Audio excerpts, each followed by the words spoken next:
welcome back to our sweet home Africa. It's always a pleasure to have you as our guest. All right, I'm glorynezemma. And I'm Augustina anyanwutina. Welcome back to our sweet home Africa. Okay, once again we have another great topic. Our topic today is discrimination and disunity among blacks. We hear about discrimination all over the world, but most of the time we think of it as a black and white problem. But unfortunately, recently, we are hearing discrimination. Blacks discriminating against blacks, just based on their geographical location or their place of birth. So that's what my friend and I will look into today, to find out exactly what is causing all this discrimination and disunity among us. And then we will offer some advice that might help us so that we can learn to work together and love each other. And be able to build a nation. Exactly. Not only building Africa as a nation itself, but at least building ourselves up wherever we are. So we'll look into different areas. We'll look at the discrimination between the rich and the poor among us. We'll look at the tribalism. Exactly. Where we come from. Because it's good to let people know that it's not only in America that blacks discriminate against blacks. It's the same in Africa. So our problems wherever we are is the same. So without much ado, let's dive into the topic. My dear friend. My dear, I heard you. And that's a good topic to look into, because we cannot move forward when we are discriminating among ourselves. So based on, let me talk about where I come from and what I have seen with age and what I have heard. Blacks really do discriminate against each other. Either based on even the food you eat, based on your own accent, based on your complexion. If you're darker or lighter. So that means you might even discriminate against me. Why not? Because I'm lighter than you. You see? Or you can discriminate against me because you are darker than me. I'm dark and proud. That's right. Tell me about it. But Let's the fact is, we are discriminating against our own sisters and brothers. That's true. So which is not okay, because let's stay back in Nigeria where I come from. Discrimination is there. The rich discriminate against the poor. People from the east will discriminate against those from the west or from the north. That's true. Or the southwest, however they might term it, because of your last name. Once your last name, it does sound like the last name they familiar or use Utu, they discriminate against you. That means getting a job in a particular company will determine what your last name is, will be determined by your last name. So getting a promotion in certain jobs will determine what your last name sounds like. So in a way, we do that and we think we can move forward. We don't move forward with that. And that's what caused some kind of civil war, uproar, plan. And by then, the country or the continent will not move forward. It will go down. So when it comes even within our own locality, the rich people, even here, when you say where you live here in America, people already tag you, either you're poor or you're rich. Exactly. That's what is killing, you know, it hurts, because one people, oh, where do you live? There's a place you can say you live, somebody look at you like, I don't think she can afford it. And so this is part of discrimination. And when you say something, somebody say, come again, what did you say? Where are you from? You have a very nice accent. Then they're looking at it, trying to know where to place you. So that discrimination continues. Black from Jamaica, black from Africa, black from America, black from all over the world. We discriminate against each other. It has nothing to do with either with white or black, because that's how a lot of majority of us focus on, oh, the white people are racist. They discriminate against the black. No, blacks do discriminate against black. My dear, have you had anything in that aspect? Well, thank you so much, my friend. I know we said it's a very great topic, but it's very disheartening when you hear some of these stories. Because actually, I mean, there's so many points that my friend brought up that I'm going to, you know, push a little bit deeper. Okay. We'll start from where we come from. Oh, I mean, we come from Nigeria. We have three major tribes. We have the Igbos, we have the Yorubas, and we have the Hausas. I mean, why am I bringing this out? So that blacks all over the world will understand that our problems are the same no matter where you live. And that's why we have to come together to find a solution. Because it's almost, let me just give this example. Okay. It's almost like when someone is sick, if you have a disease, if you have a leukemia, people do research. And when they find out medicine that can cure that particular disease, it doesn't matter where you come from, they will use it because it will cure all, you know, that type of disease. Exactly. So that's how it is with our problem. Let's not live in a state of euphoria or deceive each other. The problem that is happening in Kenya is the same that is happening in Nigeria. Things that are happening in Jamaica is the same that is happening in Haiti. So we're all struggling and we're all suffering wherever Africans live. So let's be honest to ourselves. In that case, if our problems are all similar, then the solution to our problems will also be similar. Yes. So that's why we're doing this show. So let's dive in a little bit into the problem a little bit, like I told you. So in Nigeria, the Yorubas don't get along that well with the Igbos. The Igbos don't get along that well with the Hausas. And then the Hausas don't get along that well with the Fulanese. And then, I mean, you go different tribes. So there's always ethnic wars, there's always discrimination everywhere, just like my friend mentioned. And then you come to the Western world where we live now. The black Americans, sometimes when they see the Africans that migrated, recently, they're like, oh, just like my friend said, oh, you have an accent, you have this. Well, talking about accent, actually that one is another topic that we'll address, because accent is just because we don't read. The word accent is not even a negative word. It's not a negative It's an intonation, how you pronounce word. It's just like your tribal name. Exactly. Because even in Nigeria, even the Igbos, they have accent. Somebody from Anambra. Thank you.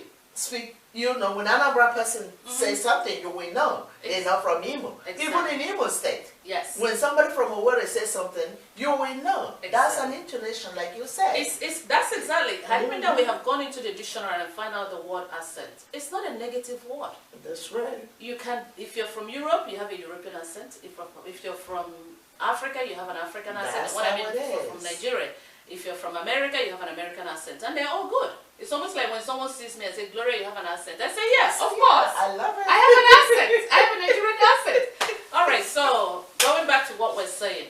So it doesn't matter where you live. Look, we have major problems that we're dealing with. Blacks are dealing with all over the world. We talk about violence.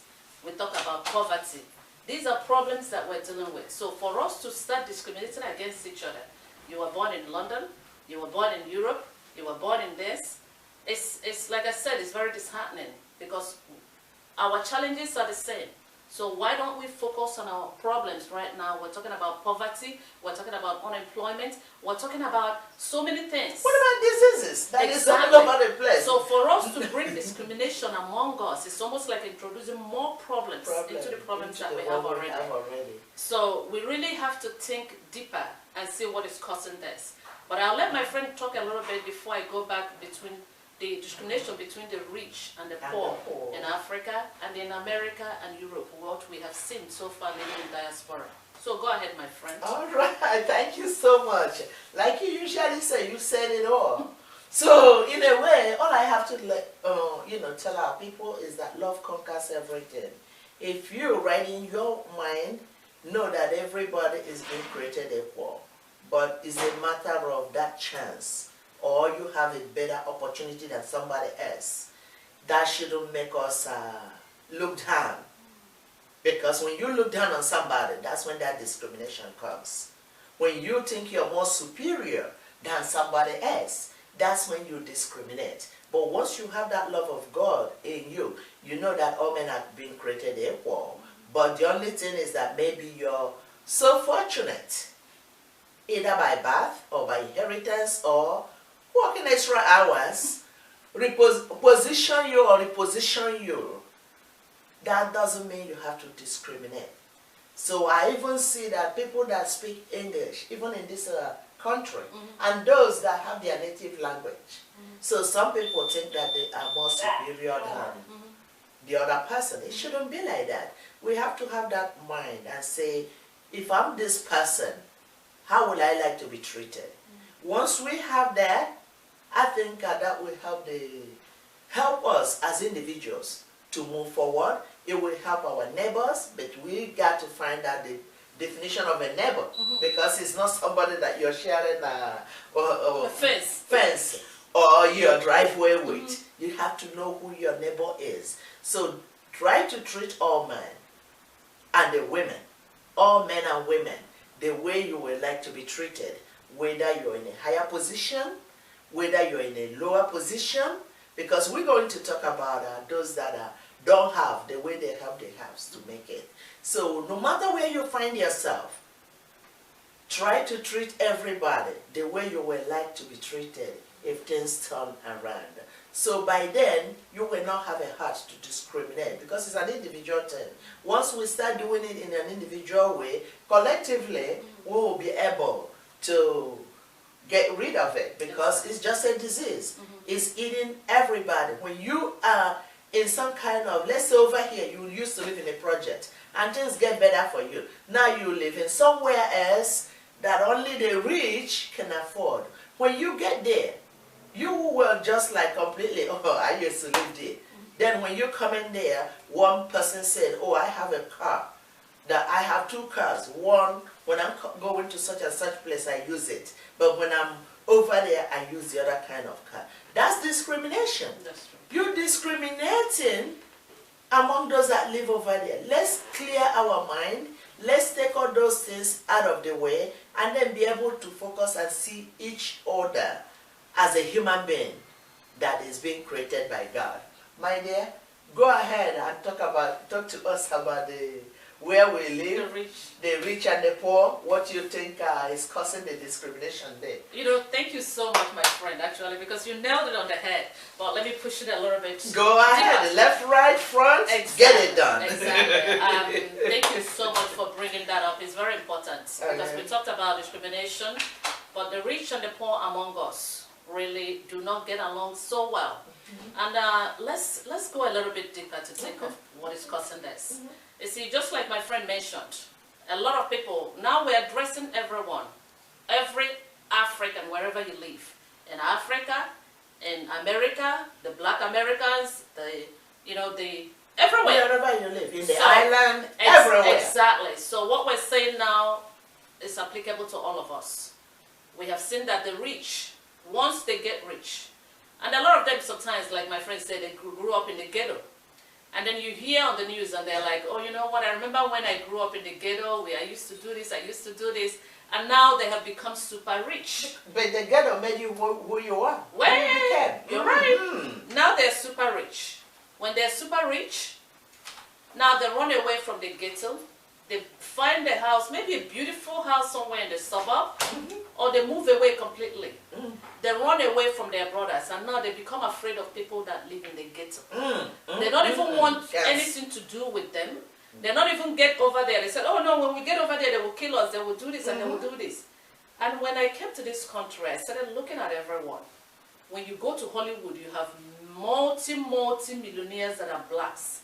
You go to the entertainment industry, you go to football players, you go to basketball players, they are super rich. They have 10 jet cars, aeroplane, they have mansions, they have everywhere.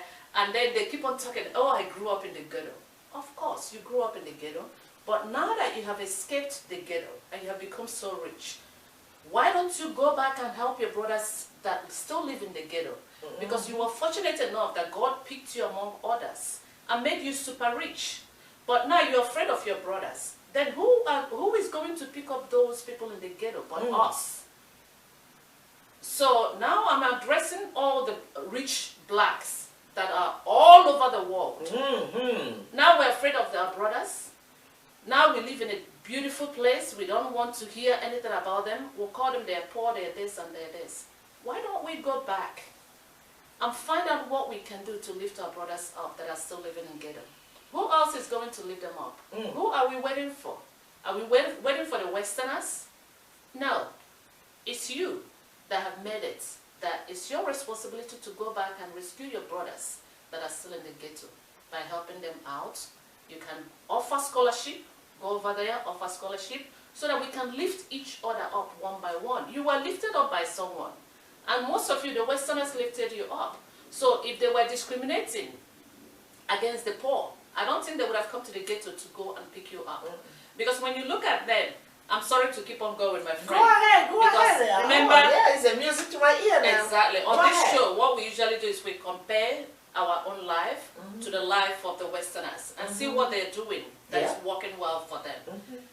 The rich among them do not run away from the poor.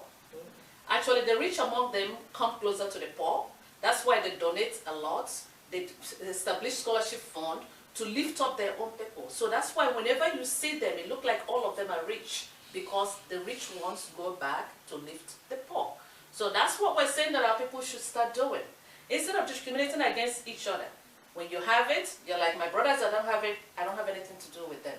And then when you're from this place, you discriminate. I mean, I've seen a lot of Europeans, and when they're here, they don't go, oh, you're from this side, you're from this side, and you're from this side. But when you meet someone from Africa and ask them, where are you from? They say, oh, I'm from Haiti, I'm from Jamaica. But when you see an Asian, ask, let's say somebody from China, even if they're born in America, you go to them and you say, where are you from? The first thing that the person will answer you is, I'm from China, but I was born in America. When you see someone from India, you ask them, where are you from? They said, oh, I'm Indian, but I'm born in America. But when you see someone from Africa and ask them, I mean a black person that is from Africa, and you ask them, where are you from? They said, oh, I'm from Haiti, and I'm from Jamaica. And you said, oh, you're from Africa. They said, no, I'm from Haiti. So we are the only race that discriminates against each other. So my brothers and sisters, to make my long story short, let's come together. Let's understand that we're dealing with the same problem no matter our geographical location, like I said before. Let's sit down. It doesn't matter where you come from. If you're black, you're black. If other people are discriminating against you, whether you're from Nigeria, you're from Europe, you're from America, they will discriminate against you. If they're profiling you outside, what is it called? Profiling. Profiling. You're right. It doesn't matter if you're from Nigeria, it doesn't matter if you're from Ghana, it doesn't matter if you're a black American, as long as you're black, you're dark, you are dark to an outsider. So let's come together and work together. Let's stop discriminating against each other. That's our point. Let's bridge the gap. Let's bridge that gap of the rich and the poor. Once we do everything to bridge the gap, have that middle income earners, and that will help us to bridge the gap. We can only do that, like my friend said, by helping, going back and picking people up. Search yourself, what can you do? Instead of you calling them lazy, instead of you trying to use them to wash your car and then you let them go and keep them there 12 hours or 24 hours to be a security person morning and night, they won't have time to go and do something else. They won't even have time to stay with their family members because they're working for you all year round. Yes. They do not know what is going out there. Help them, establish them, help them bridge that gap. Help them, do not discriminate, because when you do that, you will, believe me, you will have more peace of mind. You're distributing your wealth, and that's the secret, because the more you give out to bless those that don't have, the more you get. So, my brothers, my sisters, if you are fortunate enough to have it, you can live in a mansion, it's all well. But try to know that some people live in a gutter. When it's raining, they have bucket taking water out in their own house. Please, whatever you can do to help. I know you cannot help everybody, but don't talk down on them. Try. Don't worry about barrier. Just let's take it out. Let's take it away. Don't run away from it. That's true. Don't have to build it either. Just try to do what. Let's steer the ones that are already there, whatever that is clouding our vision, to make us think that they're good for nothing, that they're only good to mop our floors, they're only good to give us their children to come and clean. We discriminate against them. Let's take that cobwebs off our face and see them as human beings God created. Let all of us know that we are one. Like my friend said, no matter where you come from Haiti, from Nigeria, even in Nigeria, from east, west, north, and south, you are still a Nigerian. You are still an African. You are from Haiti, you are from the island, wherever you are on the face of the earth. So long as your complexion is what? You can be light skinned, but you can be dark skinned, but once you are black, with that black hair, you are black. You cannot run from it. That's true. So let's work together to get rid of discriminating against each other.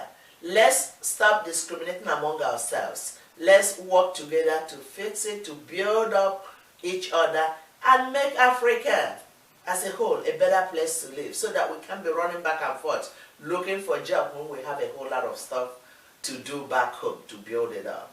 My dear? To round up. Thank you so much, my friend. Thank you. So let's round up. It's been a long episode. Yes. So I thank you all for viewing, this episode. And actually, next episode that we're going to do, I know we talked about the problem.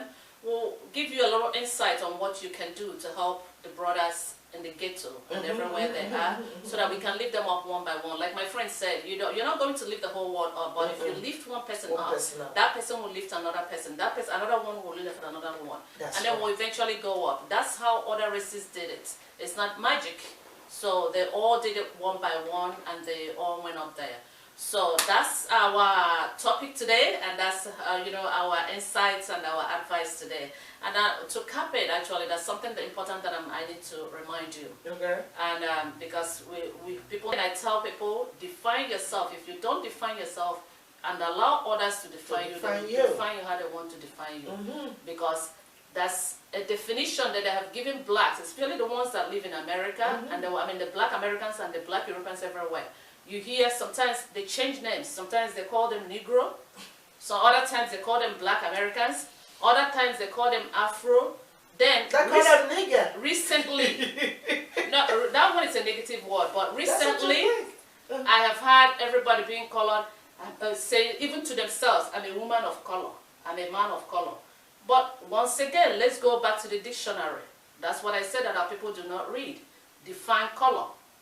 Everyone has a color. If you're white, you have a white color. Your color. If you're black, you have a black color. So why would you accept to be defined as a woman of color? So the other ones, they don't have color.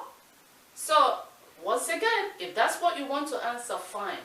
But define yourself. Do not allow people to define you. That's the end of our episode today. So, my dear friend, do you have anything to round it up? You said we will come back again and give more insight on it. That being said, we thank our viewers and stay tuned for the next episode. And subscribe. And subscribe. So thank you so much. God bless you. God bless you for watching us. So watch us again next week at our sweet home, Africa. Thank you. Thank you. Thank you.